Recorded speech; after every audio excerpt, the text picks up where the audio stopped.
우리가 묵상할 시편 46편은 누구에게나 익숙한, 너무도 잘 알려진 시입니다. 오늘 이 시의 내용은 창조 이전에 있었던 무질서와 혼돈을 하나님이 질서로 정돈하시고 그 일하신 하나님을 고백하시는 내용이 주를 이루고 있습니다. 특별히 오늘 우리의 시편 속에는 언약의 백성들을 위해서 하나님이 어떤 일을 하시는가, 시편은 이렇게 얘기합니다. 용사로서 연약함 중에 있는 하나님의 백성들을 향해 하나님이 일하시고 또 그가 행하시는 일들이 놀라운 것임을 오늘 찬양하고 있습니다. 그래서 그 하나님의 백성들은 평화와 안식의 피난처에 거할 수 있게 되는데요. 오늘 본문은 재성 형제가 읽어주실 때 여러분 함께 잘 들으시고 오늘 묵상을 이어가겠습니다. 하나님은 우리의 피난처시요 힘이시니 환난 중에 만날 큰 도움이시라. 그러므로 땅이 변하든지 산이 흔들려 바다 가운데에 빠지든지 바닷물이 솟아나고 뛰놀든지 그것이 넘침으로 산이 흔들릴지라도 우리는 두려워하지 아니하리로다. 셀라. 한 시내가 있어 나뉘어 흘러 하나님의 성 곧 지존하신 이의 성소를 기쁘게 하도다. 하나님이 그 성 중에 계심에 성이 흔들리지 아니할 것이라. 새벽에 하나님이 도우시리로다. 문 나라가 떠들며 왕국이 흔들렸다니 그가 소리를 내심에 땅이 녹았도다. 만군의 여호와께서 우리와 함께 하시니 야곱의 하나님은 우리의 피난처시로다. 셀라. 와서 여호와 행적을 볼지어다.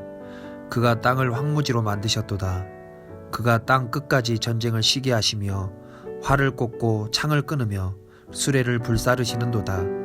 이르시기를 너희는 가만히 있어 내가 하나님 됨을 알지어다. 내가 문 나라 중에서 높임을 받으리라. 내가 세계 중에서 높임을 받으리라 하시도다.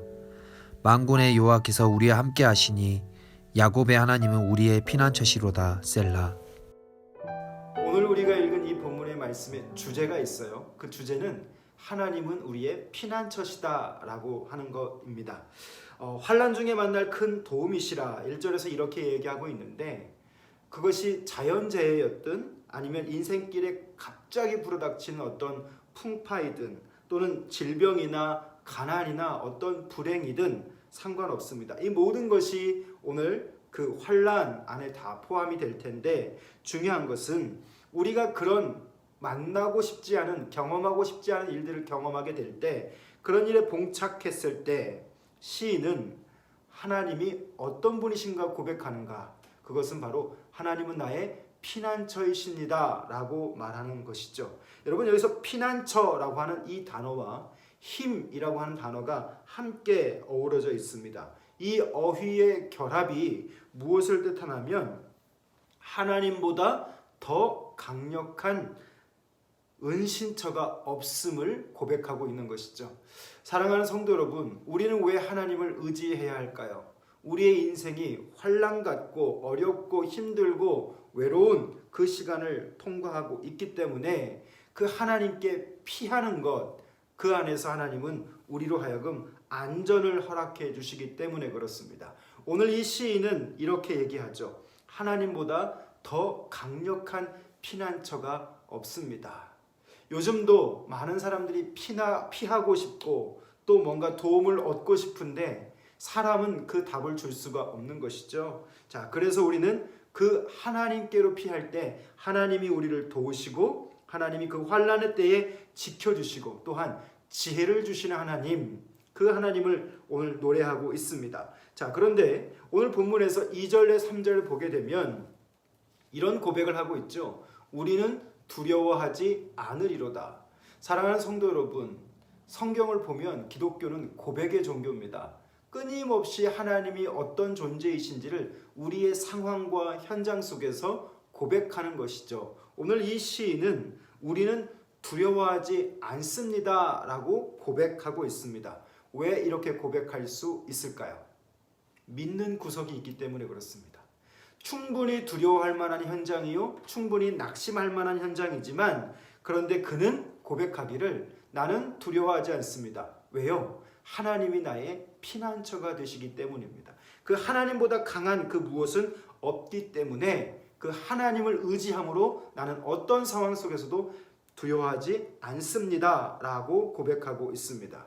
사랑하는 성도 여러분, 요즘 우리는 실체 없는 불안, 이것 때문에 잠을 이루지 못하고 까닭 없는 불안 때문에 염려하고 근심하고 낙심을 밥 먹듯이 하고 있습니다. 두려움이 멈춰지지 않는 시대를 살고 있죠. 그런 두려움을 멈추고 오늘 우리는 어떻게 해야 할까요? 하나님께 피해야 합니다. 여러분, 요즘 잠을 못 이루고 있는 분들이 참 많이 있습니다. 왜 잠을 못 이루는가? 그 삶을 지배하고 있는 그 상황이 있는 것이죠. 오늘 성경을 보면 하나님은 어떤 하나님이신가? 우리의 그 모든 상황 속에서 하나님은 우리로 하여금 피할 수 있게 하시는 분. 그 하나님께 오늘 피할 수 있기를 소원합니다. 하나님이 전쟁을 오늘 쉬게 하십니다. 전쟁을 쉬게 하실 때 이 쉬다라고 하는 말이 멈춤이라고 하는 말인데 어떤 안식처럼 말이죠. 쉴 수 없는 상황 속에서 쉬지 못하는 자가 오늘 하나님이 모든 것을 멈추셔서 그 안에서 이제 비로소 안식하게 되는 거죠. 여러분, 안식하게 될 때 무엇이 찾아옵니까? 자유가 찾아옵니다.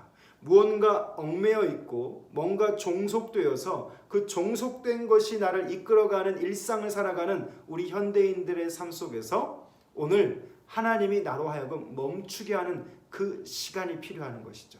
그 시간이 뭘까요? 우리는 묵상이라고 이야기합니다. 그 묵상은 나라고 하는 존재를 멈추고 하나님 앞에 나를 내어놓았을 때 하나님이 우리 가운데 말씀하시는 것을 듣고 그 안에서 자유할 수 있는 시간적 확보를 하는 것입니다. 왜 우리가 그걸 해야 하는가? 끊임없이 불안하고 두려운 존재이지만 그 피난처이신 하나님 앞에 나를 멈출 때 하나님은 우리에게 말씀하는 겁니다. 오늘 이 시인에게 하나님은 무엇을 말씀하고 있나 볼까요? 너희는 가만히 있어 내가 하나님 됨을 알지어다 라고 말하고 있습니다. 여러분, 이 가만히 있다라고 하는 것은요, 홀로 있는 것, 그리고 하던 일을 멈추는 것, 손에 든 것을 떨어뜨리는 것을 뜻합니다.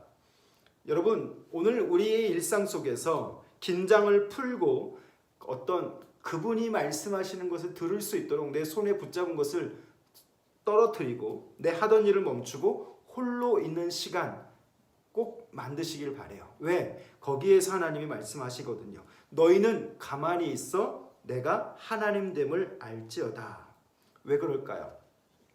하나님이 이 모든 것을 주장하실 수 있는 왕이 되십니다. 그래서 우리는 그 하나님 앞에 피하는 것이죠. 오늘 이 시인은 그래서 가장 강조하고 있는 것이 하나님은 나의 피난처이십니다 라고 하는 고백적 선언입니다. 오늘도 우리가 이 말씀 앞에서 이것이 우리의 고백이 될 수 있기를 바라고, 오늘 우리의 일상이 하나님 앞에서 이렇게 쉼을 얻으며 그분 앞에 멈췄을 때 내게 말씀하시는 하나님의 어떠하심을 붙잡고 나아가는 그 한날이 됐으면 좋겠습니다. 하나님만이 가장 완전한 쉼이시고 하나님만이 우리의 온전한 피난처시고 우리 삶의 진정한 평화의 주체가 되십니다. 그래서 우리는 그 하나님 앞에 늘 피해야 하는 것이죠. 사랑하는 성도 여러분, 묵상은 바로 무엇인가? 내가 그분 앞에 피하는 겁니다. 그래서 그분이 말씀하신 것을 내가 듣고 그 안에서 자유함을 누리는 것이죠. 오늘 묵상을 다시 한번 정리하면 끊임없이 흔들리는 상황을 살아가고 있는 다양한 하나님의 많은 사람들이 어떻게 그 상황 속에서 온전한 자세를 유지할 수 있는가? 그것은 내가 흔들리지 않는 존재가 되어야 되는 것이죠. 세상은 흔들리지만 하나님의 나라는 흔들리지 않습니다. 그리고 그 하나님이란 존재도 흔들리지 않습니다. 그래서 중요한 것은 그 하나님을 바라고 있는 나의 반응과 태도입니다. 우리는 참 많이 흔들립니다. 참 많이 속이 시끄럽고 참 많이 어지럽고 힘이 듭니다. 예기치 못한 일이 찾아왔을 때 우리는 얼마나 분주해지고 내 식대로 뭔가 그 위기를 모면하기 위해서 서두르고 있는지 모릅니다. 그런데 오늘 성경은 뭐라고 말하냐면 가만히 있으라, 멈추라 말하고 있는 것이죠. 그리고 오늘 그 멈추는 시간 속에서 말씀하시는 하나님께 피하고 있을 때 하나님은 도우십니다. 사랑하는 성도 여러분, 오늘 5절 말씀에 이런 기록이 있죠. 새벽에 하나님이 도우시리라. 우리가 참 애송하는 말씀일 텐데, 하루에 시작하는 그 첫 시간, 그 시간에 하나님이 우리에게 도움을 주십니다. 어떤 도움을 주실까요? 피난처로서의 도움도 주십니다. 말씀하십니다. 나를 위해서 싸우시는 하나님이 계심을 오늘 성경은 말씀하고 있고요. 그 하나님으로 인해서 너는 가만히 있으라. 왜? 하나님이 나를 위해 싸우시기 때문입니다.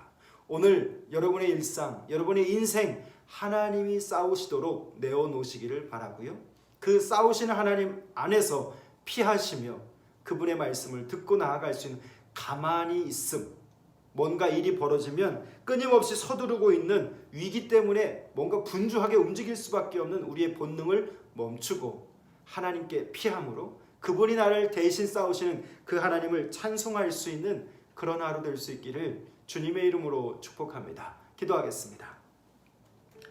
살아계신 우리 아버지 하나님, 흔들리는 세상 속에서 우리도 얼마나 많이 같이 흔들리고 더 많이 요동하는지 모릅니다. 이 환난의 때에 하나님, 우리가 가장 먼저 해야 할 일이 무엇인지 다시 한번 말씀을 통해 정돈되게 하시니 감사합니다. 우리의 현실을 인정하되 하나님, 우리의 믿음의 현재의 모습이 저 세상과 함께 흔들리지 않게 하시고 이 혼돈의 시간 속에서 하나님, 믿음의 신자로서 흔들리지 않는 삶이 되게 해 주십시오. 오늘 위기가 닥칠 때마다 우리 가운데 많이 서두르는 모습들이 있습니다. 하나님, 이 서두름으로 인해 마귀가 역사하지 않게 하시고 주 앞에 피함으로 가만히 있어 새벽에 도우시는 그 하나님을 듣고 멈출 수 있는 우리가 되게 해 주십시오. 오늘도 이 하나님께 모든 것 맡기오니 그 견고한 하나님의 피난처 안에 거하고 또 그 하나님이 나를 위해 싸우시는 것을 볼 수 있는 은혜를 허락해 주옵소서. 예수님 이름으로 기도합니다.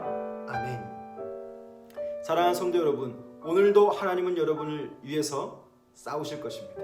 그 하나님으로 든든히 서는 귀한 하루 될 수 있기를, 여유로운 하루, 멈추는 하루 될 수 있기를 주님의 이름으로 축복합니다. 감사합니다.